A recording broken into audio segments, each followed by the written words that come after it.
This week, we are going to discuss narratives, their development, and then assessment and intervention focus.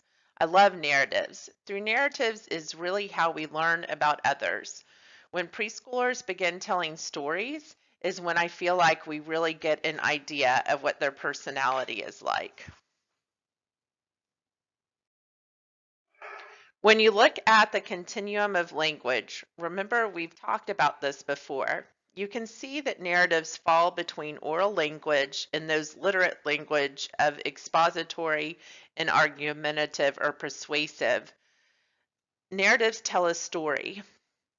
So expository language is used to convey factual information, remember.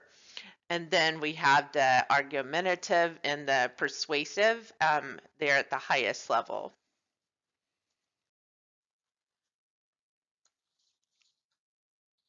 So how do we use stories in everyday life? Well, in school, this is the instruction. A lot of it is how to do something, giving the student instructions on how to complete an assignment. Especially in the elementary years, the teacher is talking in this kind of language. We also tell about events and things that have happened. There's a lot of times we use social skill stories. If a child is having some difficulty with social behavior, we might want to make up a story about it to help that child understand what is going on. This is a good therapy skill that we use with children with ASD often. And we write about stories of how to behave in certain social situations and then have the child learn that story and act it out when they are in those certain situations. And again, this is great for teaching social skills. Then there are questions like, what did you do at school today? Of course, if you ask a child what they did at school today, what will their answer be? Usually, nothing, Mom. Well, how was school today? Okay, that's all you're going to get from them. So, so when we get home, we really want to make sure that we get a full picture from them, not just the nothing. So that's why we want a full narrative or a story. And then, of course, there is how do you do something? We see kids doing this on the playground all the time when they make up a story to talk about how to play something. They make up a game and the rules and they tell each other how to play it. Then when you're learning an activity such as dance, piano, or drill team, we usually have a story going on in our head. We remember things like step 2, 3, 4, kick 2, 3, 4. We have that's a story going on in our head, and it's more of a sequence than a story, but still the full picture of what we need to do. This definitely helps us learn that activity. Then, of course, conversations are full of narratives. That's what conversations are. You're telling each other information, but there's also those stories within there. Lastly, are bedtime stories, very important routines in a young child's life.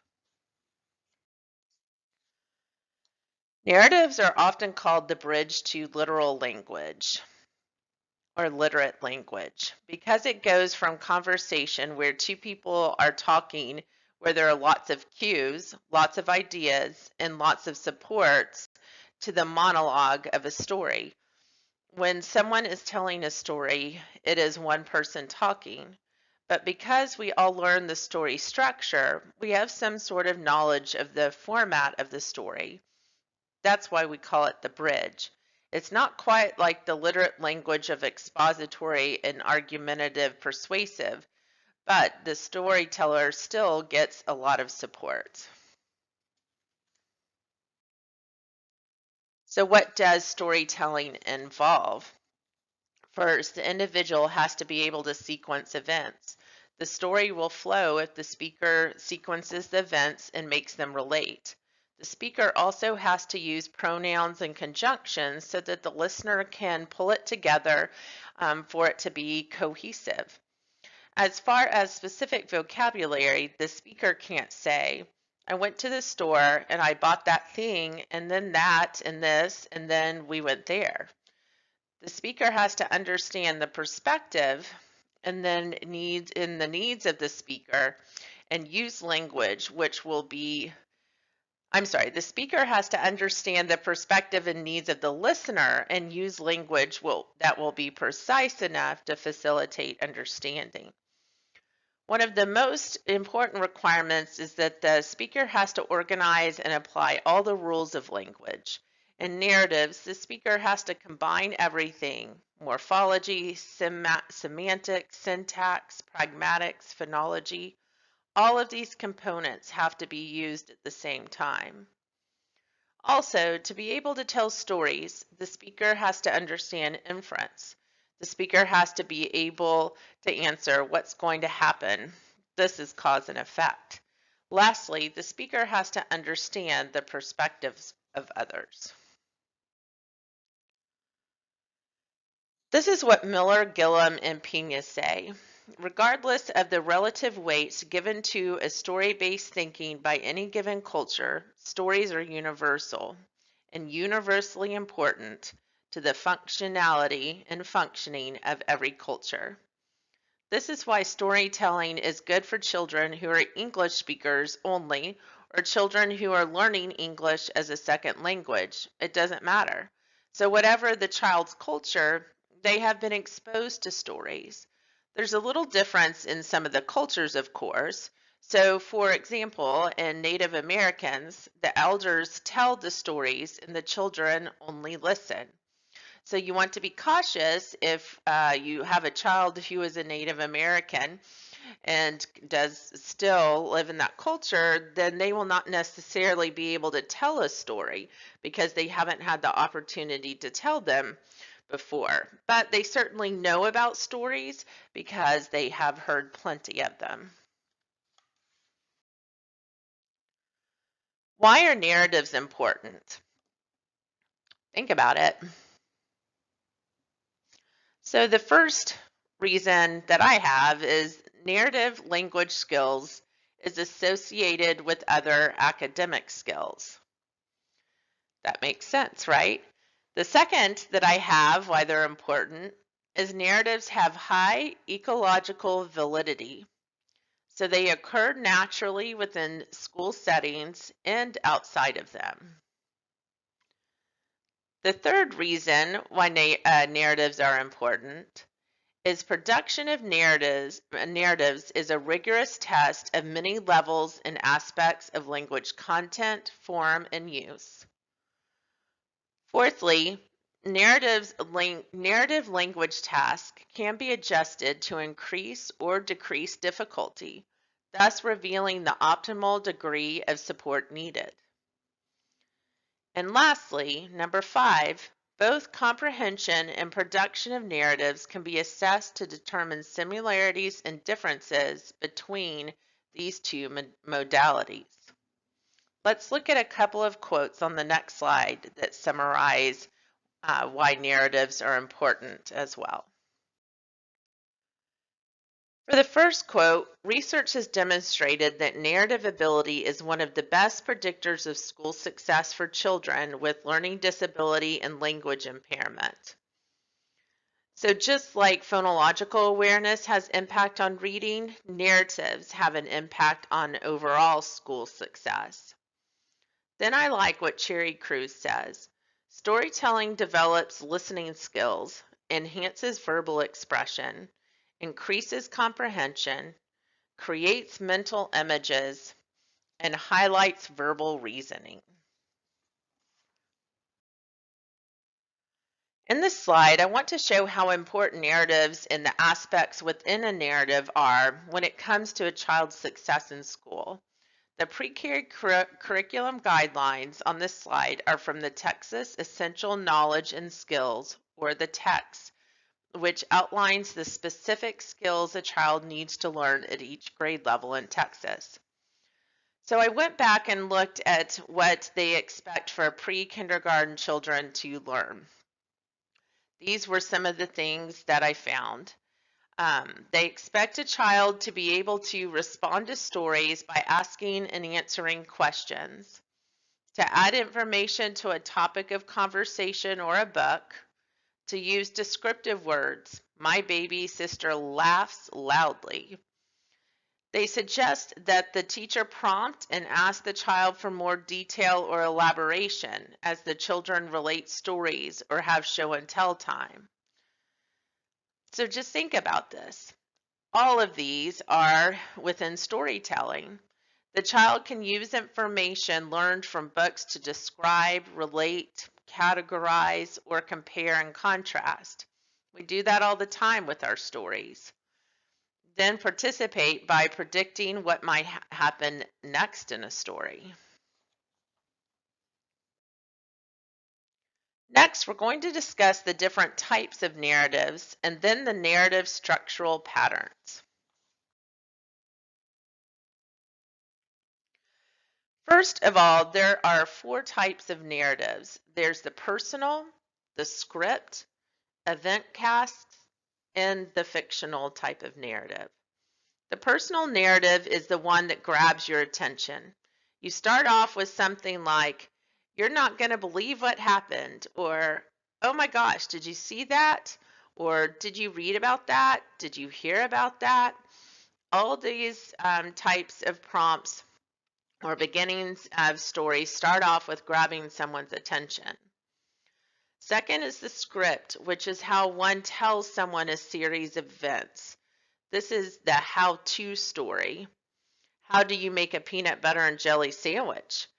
I love to do this one with children in therapy because they might say, you take the peanut butter and spread it on the bread. Then you have the jelly and spread it on the bread. Then you have a sandwich. And I might say, wow, where did you get the bread from? Then they'd have to say, well, you had to get the bread out of the pantry. Well, okay, great. What about the peanut butter? And the child might say, well, it was in the pantry too. So we get that out of the pantry too. So then I might, if I actually have the objects in front of me, which I often did, I would try to spread the peanut butter. And then, but I would go, wait, what do I use to spread it? And then they say, well, you need a knife to spread it. Then you can pretend like you're hitting the top of the peanut butter jar because the lid's on, and you say, oh no, what's wrong here? What do I do? Then they tell you to take the lid off. So you try to help the child build the details because they're just going to tell you a very brief, big picture first and not really think about all the details that are required in a script. First, so we could say first, you need to get out everything that you need to make the peanut butter and jelly sandwich. Then you need a spreader, peanut butter, jelly, and bread. And then we can build off of that. And then you can keep on adding more detail just depending on the level of the child. So then the third example, or the third type of narratives is an event cast, which is a narration of ongoing events. This could be a play-by-play of a friend doing a stunt. I had a boy, so I often got that quite often. Hey, guess what Will and I did? And then here comes this great event cast of the narration of events. Or I'm so sorry, that was actually a personal account when he's retelling something. But I would often, so the event cast is when I have to go out there and the narration is actually happening right then. And it's like a sportscaster, like just telling you what's happening right then. The event casts are, to me, kind of the least I can't say least important, but the less frequent maybe than these other types. The fourth type is a fictional narrative. This one can be that is a story retell, or the person generates the story on their own. These are the stories where we really get to see the kid's imagination or someone's imagination. Now what I want you to do is I want you to stop the PowerPoint, and I have quite a few handouts that I am going to have you pause the PowerPoint, or if you want to have them already pulled up, and so go ahead and pull all of them up right now, and then I'll just tell you when to stop the PowerPoint and reference it. So this first one is the different types of narratives. So this handout's going to go over the 4 different types of narratives, but give you more examples of each. And you do have a project at for the end of this week, and one of the assignments within the project is given different narratives, labeling what type they are. So you are going to have to be able to apply that information. Let's read this quote. By the end of the elementary school years, children can be expected to produce richly detailed, multiple episode stories that contain complex sentences, well-developed characters, mental state verbs, temporal adverbs, and narrator comments on causal relationships between motives and actions. So a complex or a comprehensive narrative can be very complex. We're going to discuss how we assess for this complexity. So why do we assess narrative skills? We do it because it predicts school success. It avoids that illusionary recovery. So this is where the child looks like he's done well and he's fine because his test scores on norm reference assessments are within normal limits. But when he puts everything together, or he has to put everything together, he fails. Also, narratives show where the child cannot put all the language together. So it's sensitive to pragmatics, the use of language, as well as structural, using syntax, morphology, and then, of course, semantics. It leads to socially and educationally relevant goals.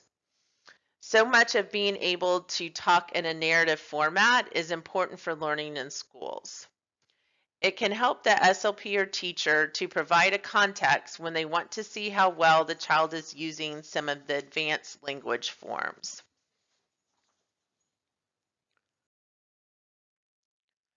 So how does one assess? There's several published procedures. There's one called the Renfrew's Bus Story. There's the test of narrative language. And then there's SNAP, which is strong narrative assessment procedures. These assessments do not have normative data and are criterion reference measures, but they are published. And then we're going to look at 2 specific criterion reference measures that we use to help understand the complexity of the narrative: story grammar elements and episode structure decision tree. So we are going to focus on these 2 during this assessment lecture. Now we're going to look at what do we assess in narrative skills. We are going to look at the macro structure, which are the global properties of a narrative, and then the microstructure. So under the macro structure, we're going to look at story elements, and these are called story grammar parts or story grammar markers of a narrative. And then we're going to look at the episode structure, which is the organization and complexity of the narrative. And this is where we're going to spend the bulk of our time during assessment, is with the macro structure. The microstructure is really looking at those linguistic components and the complexity of those within the narrative. So the syntax and morphology, sentence complexity, and the length of the sentences, so your mean length of utterance or your MLU. Then the semantics or vocabulary that are used within the narrative. Cohesion, which is very important in a narrative. What are the words that kind of continue the narrative? And then also story art, And really what this is, the use of figurative, inferential, and higher level language versus concrete to really make it grab and really keep your reader or your listener, sorry, excited and in tuned to the narrative. So, what do we assess for in the story or the narrative? So, for personal accounts and fictional narratives, we look to make sure all of the story grammar elements and then the episode structure or the organization and complexity of narrative is the way it needs to be. So, for a story to be complete, it has to have all of the story elements and the episode structure. Depending on a child's age, a complete story does not have to have all the parts of the setting or a complete episode. This will come through exposure and experience as the child develops their narrative skills. When they're at these earlier stages, their communication partners supports or their supports, the communication partners supports the completeness of the story by asking questions like, and what happened next? The story grammar elements are the parts which make a complete narrative. When you read a fictional book, what happens in the first few pages? It usually tells who is in the story, usually tells you when it happened and where it happened and what is the problem. You almost get that immediately in the beginning of any book. There have been lots of ways that people have organized and in the terms that they use to describe these components. So there's space, that would be the setting for the S, problem for the P, action for the A, and the consequence for the C, and emotions for the E, so space. Then you also have SPED, which is the setting for the S, the problem for the P, the episode for the E, and the destination for the D, which is considered the ending. So now I'm going to have you stop the PowerPoint video again, and this time I want you to look at the handout for story grammar points. So actually, I'm going to pause here, and we are going to, I want you to grab this story grammar points, and we are going to go over this handout together. Okay, so you should have the story grammar parts with examples handout in front of you. So the first story grammar element is the setting. So the setting refers to time and place, and it usually includes introductions of one or more of the characters. And sometimes this is considered to be a component outside of the episode itself. So we'll kind of talk about that in a minute. So an example, long ago in a small cabin high up in the Rocky Mountains, there lived a family called the McQuins. Okay, and then they might have more information there, but the setting or the time is a long time ago. The place is a small cabin high up in the Rocky Mountains, right? And then there lived a family, and a detail is their name is called the McQuins. So you're going to see a lot of times the kids leave out the entire setting, or maybe they give you one of the time, place, or people. Then the next part is the initiating event or the problem. So an event, or sometimes called a complication, that sets the events of the stories in motions, including a problem that requires a solution, and it functions to make the protagonist want to achieve a goal or change of state. So, kind of what's going on. So this example, one summer afternoon while Josie was out picking berries, she heard the sound of branches breaking, as though some large animal was coming up the hill towards her. Okay, so we're really setting that scene, that complication, that initiating event, um, And it's not really a problem yet, right? But it is that event that's kind of keeping us on our toes of what's going to happen next. Then we need to have the internal response, which is a statement of how a character feels in response to the initiating event. It usually contains an emotion word. This category includes the goal of the protagonist, though it may not be explicitly stated. It functions to motivate the protagonist to act. So Josie's heart started to beat faster. She remembered stories she had heard about mother bears attacking humans, especially if they had a cub, and thought it was threatened. Okay, so this one was really great because it really gave great description here. We could have just said a more simplified version of this is because she heard those branches breaking in that initiating event, the internal response could have been, and Josie was very scared because she did not know what was going to come out of the woods or whatever it was. But this example that is actually on your page is really nice and a lot of great description. Then the next story grammar marker is the internal plan. So just like it sounds, a statement of an idea that might fix the problem or the initiating event. Sometimes this is considered to be part of the internal response. But it'll be separate, but it's probably going to flow very nicely. So she said, "What should I do?" She thought she could hide and stay quiet, or she could let the bear know she was there by making some noise. She decided to begin to sing. So then the attempt is our next story grammar marker. And this is some action taken by the main character that is meant to solve the problem. There may be several attempts without a statement of consequence before the end of the story. So Josie burst into a rousing chorus of "She'll be coming around the mountain." Or maybe then something else happens. She does something else. So a lot of times stories are going to have multiple attempts.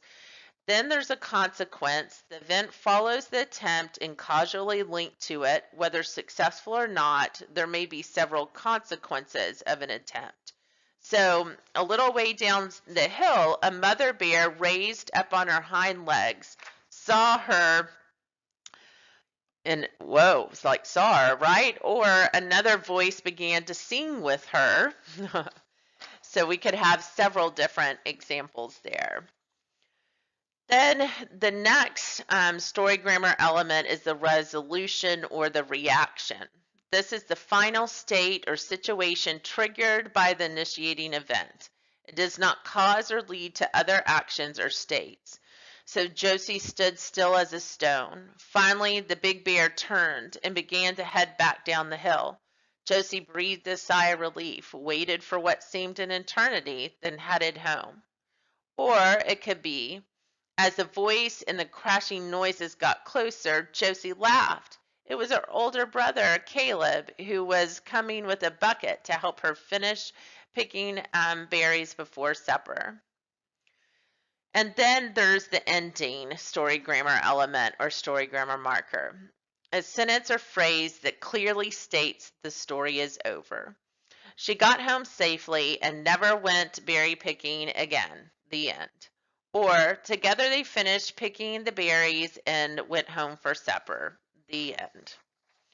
So what we're going to do, and we'll talk about this here in a minute, but we are going to make sure that all of the different parts there are included in the story and in the narrative there. Now we're going to look at, sorry, I need to flip a page, sorry. Now we're going to look at the macro structure component to look at the episode structure. Okay, so this is second macro structure component. So does it have a problem in attempts to solve the problem? You have a setting and all of the story grammar parts, but what does the storyteller do with them? A story has to have all of the episode levels to make it a complete story. So now I want you to stop the PowerPoint video and pull up the handout story structure levels. We're going to go over all of the story levels. And then on the second page of this handout is a decision tree, which is used to help determine which episode level the story is at. Okay, so take a second to pull that up. Okay, so the story structure levels, and so this is beautiful, and I purposefully did not embed these handouts into the PowerPoints because I think these are, well, I know, because these are all from my resource binder that when I look at narratives, I pull out these handouts that I'm giving you. And when I do therapy, I pull out some of these handouts that I've given you. Um, so this is a developmental chart of the story structure levels, okay? And so the first one is in preschool. They're going to give just a descriptive sequence, okay? They're going to describe characters, the surroundings, and habitual actions, and no causal relations. So this might be, we went to we were at a birthday party. We saw Chuck E. Cheese, and I loved it. So, they might put one more random fact in there, but, again, who's we? They really didn't give too much information there. The next one at the preschool level that we see is an action sequence. So it lists the actions that are chronological, but they're not causally ordered. Okay, so they're just going to just spout out at you different things that happened, but it might not always be in the right order. Then we have a reactive sequence, which is also at the preschool level. And this includes a series of actions, each of which automatically causes another action, but with no planning involved, no clear goal-directed behavior. So, you could say, I got a bee sting. The kid could say, I got a bee sting. It really hurt. I said, ow, and I went to mommy. So, that's actually probably gave him a little bit too much credit with that one, but that would probably be a good reactive sequence. Abbreviated episode is about 6 years, and that provides aims or intentions of a character, but does not explicitly state the character's plan to achieve the aims. Planning must be inferred, okay? And then we're going to look at this decision tree. I just want to say here in a second, that's going to help you kind of, as you're looking at your narrative, kind of go through and decide which one of these, okay? So it'll help. The next one is an incomplete episode. That's around 7 to 8 years of age. So it states the planning, but one or more of the 3 essential story grammar parts of a complete episode is missing. Either the the internal event or the hold on, let me get something up. Not internal event, the initiating event. Let's see, the action or the attempt, and then the consequence. So sorry, the IE is the initiating event, the action or the attempt, and then the consequence. Sorry, I don't know why I'm doing that. Okay, and then the complete episode is around 7 to 8 years. And this includes aims and plans of a character, may reflect evidence of planning in the attempts of a character to reach the goal, has at minimum an initiating event, an attempt, and a consequences. And it uses words like decided to. Then the next is a multiple episodes, and that's 7 to 8 years also, is a chain of reactive sequences or abbreviated episodes or a combination of complete and incomplete episodes. Then we have a complex episode, and this is, see the jump between 7 to 8 years to 11 years here at the complex episode. So this includes elaboration of a complete episode by including multiple plans, attempts, or consequences within the episode, includes an obstacle to the attainment of the goal, and may include a trick, as in trickster tales. And then we have embedded episode and interactive episode. So the embedded episode is around 11 also, and it embeds another complete episode or reactive sequence within another one. Okay, so we're going to have a little story within your bigger story. And then the interactive episode describes one set of events from two perspectives, with the characters and goals influencing each other, may have a reaction or a consequence for one character serving as an initiating event for one another. So now go to the second part of this handout, and it's the binary decision tree for determining story structure levels. Okay, so you're going to read a how you're going to do this is you're going to read your narrative, all right, what the child said. So they're going to say it, you're going to write it down, and then you are going to go and identify the story grammar elements, all right, or the story grammar markers or parts. And then you're going to get out this decision tree for helping you determine which one of these levels this is. So have both of these handouts by you if you can. So you're going to ask these questions. Does the story have a temporally related sequence of events? So if it doesn't, then we're done. Yay, that was easy. Then it's a descriptive sequence. But if it does, then you answer the next question. Does the story have a causally related sequence of events? If no, then it's an action sequence. But if it does, then does the story imply goal-directed behavior?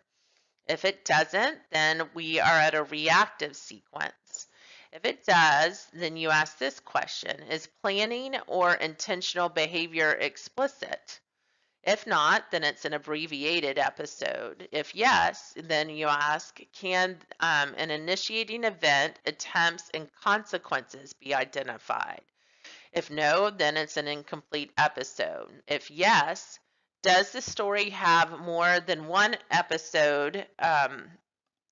Story have more than one episode at the reactive sequence level or higher? And if it's no, then we're at a complete episode. But if yes, it does, then we're going to ask, does the story have an obstacle? If it doesn't, then it's at multiple episodes level. But if it does the story have an embedded or interactive episode? And if it does, then that would be considered complex. And then we would be if it did, then we would be at the embedded episode or the interactive episode. So we're going to do an example of this with your project. Yours is going to be fairly simplified, okay, with a narrative, and I will give an example there with it. So let's keep on going in the PowerPoint.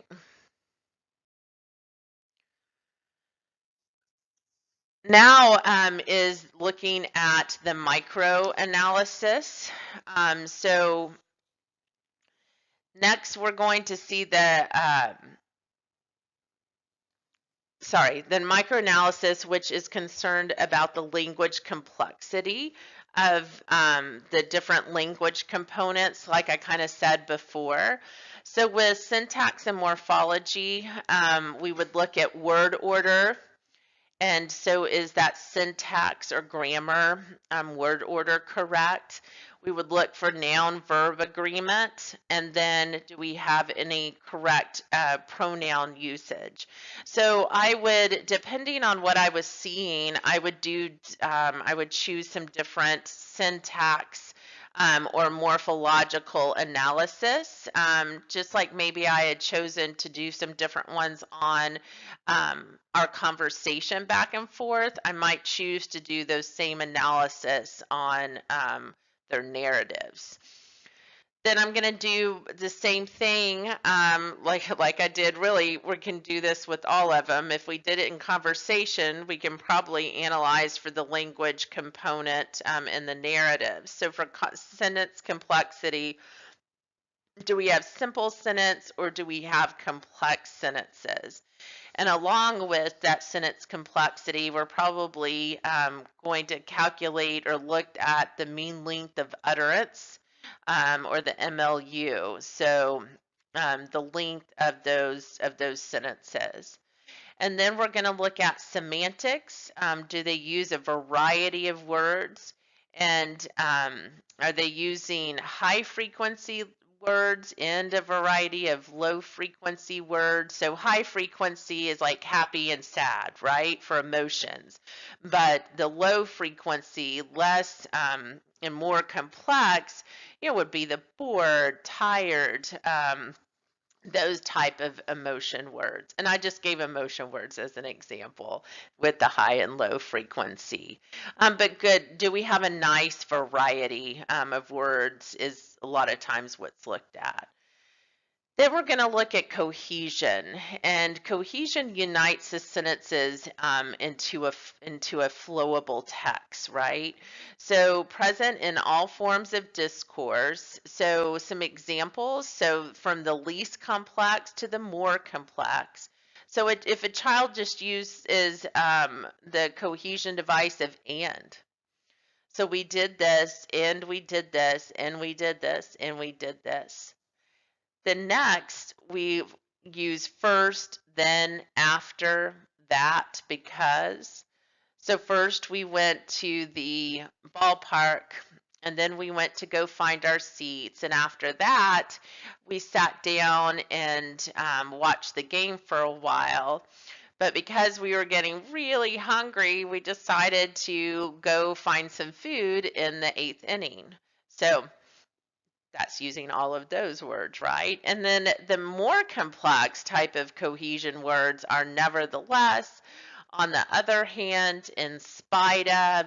So it's really pulling those causal events and how those events relate to each other using these cohesion words.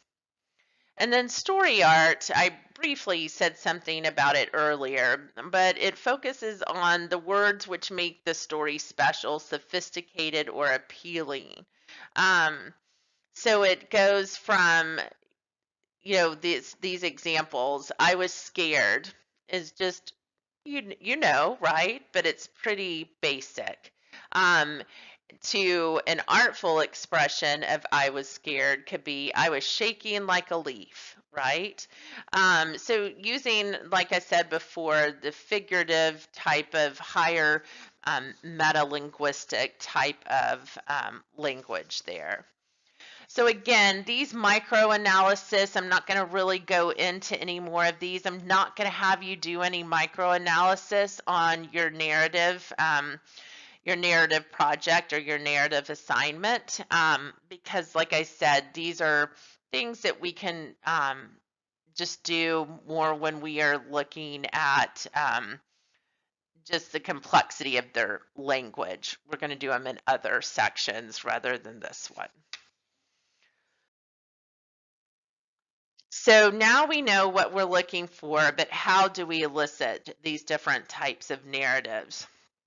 So for the fictional story generation, usually what I do is I pick out 3 pictures.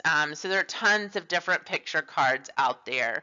And I give 3 pictures in an envelope and tell the client to choose one without showing it to me. And I tell them to make up a story about the picture.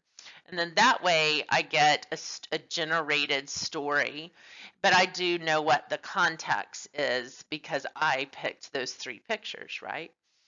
Then we ask for a personal narrative, script, or event cast. So I'm going to give them a prompt and then ask them to tell the narrative. So it could be, tell me about a time you got hurt. Tell me how to make a peanut butter and jelly sandwich. You know, that's my favorite. I've already told you that. And then how about, I'm going to do this obstacle course. You pretend like you're the sports announcer and you tell about what I'm doing. So those are different prompts you could give for each of those. And then for the story retell, we could give the client a sequence of 4 or 6 pictures and first read the story as they look at the pictures, then have them repeat the story themselves. So an easier level is to let them use the pictures as they retell the story. If that's too easy, then I just take the pictures away and say, hey, tell me this story again. So now I want you to look at the handout that says sinking in the sand. So look here and you will see the 4 pictures. And this is a boy. First, a boy is walking, and then you see him sinking in the sand. And you see, so this is the first page is what you would actually read. And you see we changed something here. We liked a little bit different wording. So one morning, Leroy went to look at the beautiful plants and trees in the forest. He had never seen or never been in the forest before. Leroy stepped into some sand that was very soft. His legs sunk into the sand very quickly. He couldn't get his legs out of the sand. Leroy continued to sink, so he decided to scream for help. I'm stuck in the sand, shouted Leroy. Help! A man heard Leroy's voice and came to the rescue. He pulled Leroy out of the sand. Leroy's clothes were all covered with mud. The man told Leroy that he should never go into the forest alone. I'll never do that again, said Leroy. Leroy was glad to be safe. So then I would read that, the kid would follow along, and then I would have them retell that story. And then for advanced language students, I wanted to make sure and point out that besides getting oral samples of all of these, we are going to want some writing samples so we can compare between the two. Next, we're going to discuss a few intervention strategies for narrative development. Here's the basic structure in which we teach narratives. First, we focus on the child learning the story grammar structure and parts. We will create awareness of what the story grammar markers are. Take a second now to stop the video and pull up the handout Elements of Story Grammar. We will first go over this chart and give examples. So I'm going to give you a second to pull this up. So you've seen these before, right? These are just the different elements or story grammar parts. So the time, the characters, the setting, the problem, the plan, the attempt, the outcome, and the evaluation. So we will first go over this chart and give examples and have them give examples of each one of these. So, okay, if I was going to tell a story, I would ask them, I have to make sure and give a time. Okay, so once upon a time, it was really late at night. Can you think of some? And then get them to think of some. So we would really discuss them, come up with some different kinds, and then we would have them identify each of these different parts in a narrative. And I have spent a long time on this, of them just reading narratives and identifying each of these parts. And then I'll go over another strategy on the next slide for this also in just a second. Next, we would focus on embedding the story grammar parts into the episodic structure format that we discussed. So we would first focus on how to write each of these in isolation. So we would focus on the beginning of the story, the middle of the story, and the end. So beginning would be the setting parts. Middle, we'd be talking about the problem, the actions, and the consequence. And the ending would be that emotion part. And then we're also going to look at a chart here that I use in therapy on this next slide. But I want to finish these.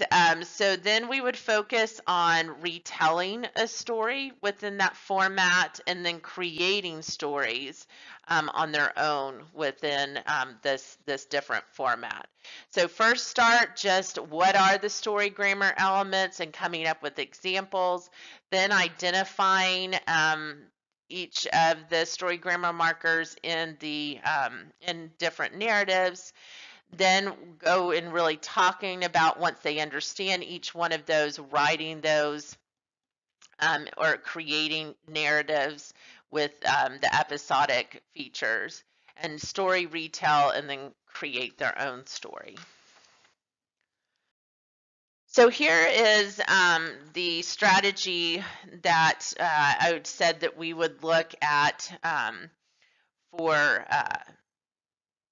to help with the beginning, the middle, the end, but also this one is my favorite for kind of thinking of all of the story grammar parts and making vivid language. So this is pictography and drawing to help teach the story grammar elements or the different parts. It's a narrative representation tool to represent ideas, and it helps the students add details to a story, like I said. So I'm going to have you guys do a little bit more class participation here, all right? So find a piece of paper and find something, a pencil to draw with, okay? I'm not crazy, do it. It'll be fun. Okay, I want you to draw a stick figure on the piece of paper. Okay. Now that you've drawn that stick figure, now I'm going to ask you some questions. So if you're working on a story with a child and you're wanting him to tell you about a character in the story, and you want him to use more words, you might say, oh, this is a girl. So how do you know it's a girl? Then they might say her hair. What does her hair look like? Okay, so why don't you draw some hair? Okay. So let's pretend our child says, yeah, well, their hair is long and curly, and you say, wow, cool. Okay, so then what about her eyes? Okay, so do you have eyes on there? No, okay. If not, then you might not have all these colors, right? It's cool. But what color are her eyes? I might ask the child and you. Then the child would tell us a color. Maybe he says blue, and then he could color them blue. So is this girl happy or sad? Is your girl happy or sad? So go ahead and make your stick figure happy or sad. You know, our child might say, oh, she's happy. And I might say, well, how do you know she's happy? What's she doing? And then he might say, oh, she's smiling. And I might say, she's smiling. Is she smiling so you see just her lips, or do you see her teeth? I mean, what does her smile look like? And then the child might say, oh, yeah, you see her teeth.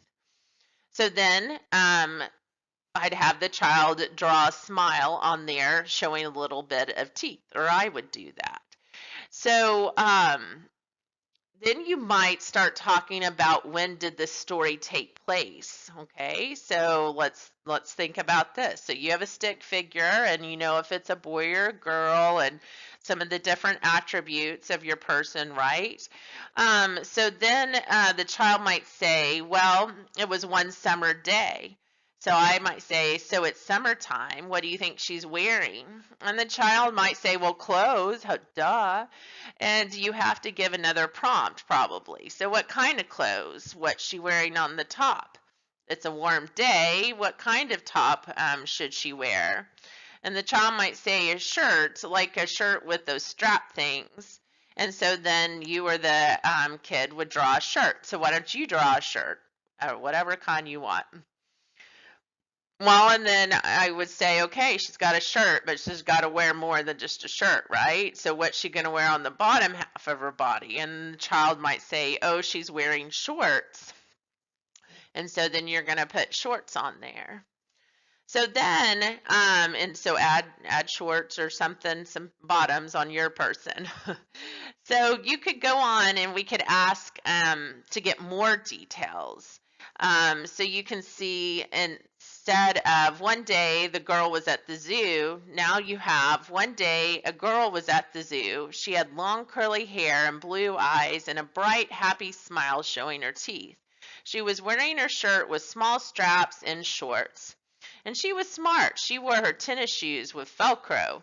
We didn't get to the shoes, but pretend like we did. So now all of a sudden you've gone from little description to a lot of description by using a very visual strategy. And if they like to draw, it's better to have them draw than you draw. So it really gets them thinking about all of those details, all of the story grammar parts. There, all the story grammar parts. Now this next one. With this next one, this is an example of a story chart that can be used to help in teaching the child in writing the episodic components. So this is from a curriculum called Panda Express RTI, and this is written by one of our faculty, Dr. Rebecca Yates or Dr. Becky Yates. If we were having the child to do prediction, we would just have them look at the pictures and see what they can guess. Who do you think is going to be in our story? Where do you think it's happening? When do you think it's happening? What do you think the problem is? And how do they solve the problem? And how do they feel? Then after you read the story, you'd say, it was Susie was going to be in the story, and it was Susie. You were right. You said it was at school one day, and yeah, you're right. Then when you thought it was just going to be one day, it looks like it was her birthday. Wow. So you might do something like that. So you compare what the story said to what the child predicted. So that is really fun. And you would write down these different parts. So you could write down, you could have actually 2 columns to this chart. And what the child predicted and then what really happened. And again, a visual strategy as they see all these, so they can see all these different parts. So these are just 2 teaching strategies. Of course, there are way more different strategies, but that is a little bit beyond the scope of this class. You'll get more. I do feel like this is a great foundation for you, and you're going to get some practice here with our project. So this is the end of this lecture, and so I hope you enjoyed this chapter, and I will see you next week. Thanks.